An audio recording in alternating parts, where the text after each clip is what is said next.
Di magkakatuluyan. Kimi, umalma. Sinabing sinungaling ang hula. Relasyon kay Paulo, mas lalong tumibay.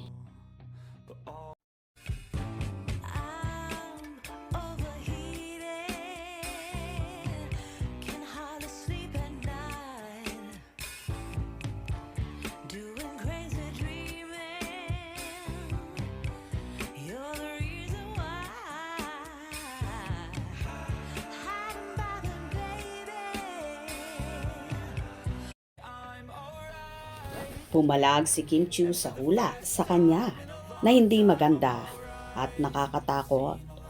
Ayon kasi sa isang psychic, magkakasakit ang dalaga na parang isang manika na mauupos at malulumpo o parang plastic na pag nasalang umano sa apoy ay dahan-dahang malulusaw at hindi na pwedeng ibalik sa dati. Yun daw ay dahil sa stress at sama ng loob. At ang mas nakakaloka pa sa hula, ang sakit daw ni Kim ay magiging mas malala pa sa sakit ni Kris Aquino. At ang reaksyon ni Kim sa hula, gusto ko lang ipaalala sa lahat, hindi hawak na mga bituin ang ating kapalaran.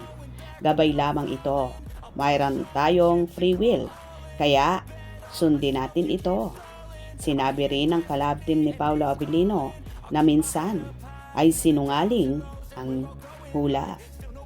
Gusto ko lang ipaalala sa lahat na hindi hawak ng mga bituin ng ating kapalaran. Gabay lamang ito. Meron tayong free will. Kaya sundin natin ito. Yes. Paano ko ba explain? Halimbawa, isa kang maneka, para kang dandahan kang naupos, yung para kang nalulumpo, dahil lang dun sa yung stress kasi sa kasama ng loob. Hindi ko sinasabing napanood mo na yan sa TV, kaya mo nasabi. Hindi. Kasi ito yung nakita ko sa vision ko. Magkakasakit ka na para kang nalulumpo, na para kang plastic na manika na pag sinalang sa apoy nila, dandahan kang nalulusaw, na hindi ka na pwede ibalik sa dati. So yun. Muling naging usap-usapan sa mundo ng showbiz ang pangalan ni Kim Chiu matapos isawalat ng psychic na si Rudy Baldwin ang kanyang umano'y nakakabahalang vision tungkol sa actress para sa taong 2026. Sa panayam ni OG Diaz kay Rudy Baldwin sa kanyang YouTube vlog, derechahang nagpaabot ng babalaang psychic kay Kim, kasabay ng pakiusap na huwag siyang masamain ng actress. Miss Kim Chiu, kung nanonood ka, huwag kang magalit sa akin. Ingatan mo talaga is yung sakit mo, pahayag ni Rudy. Dagdag pa niya, malaking bahagi raw ng problema ni Kim ay nag-uugat sa matinding stress at sama ng loob na maaaring makaapekto sa kanyang kalusugan. Yung sakit niya, kung ang stress at nagbigay ng sakit ng dibdib mo, kung kaya mong i-let go at kung meron namang ibibigay sa iyo si Lord na ipapalit doon sa problem, babala nito. Mas lalo pang naging mabigat ang pahayag ng psychic nang ilarawan niya ang kanyang vision tungkol sa kalagayan ni Kim.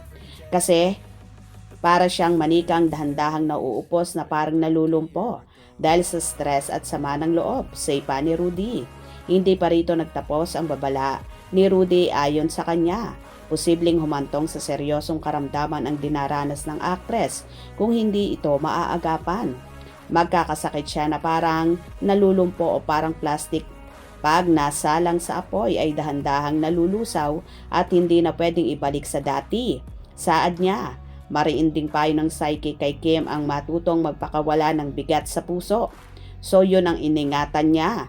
Kung kaya niyang i-let go na lang, acceptance and forgive, paalala nito.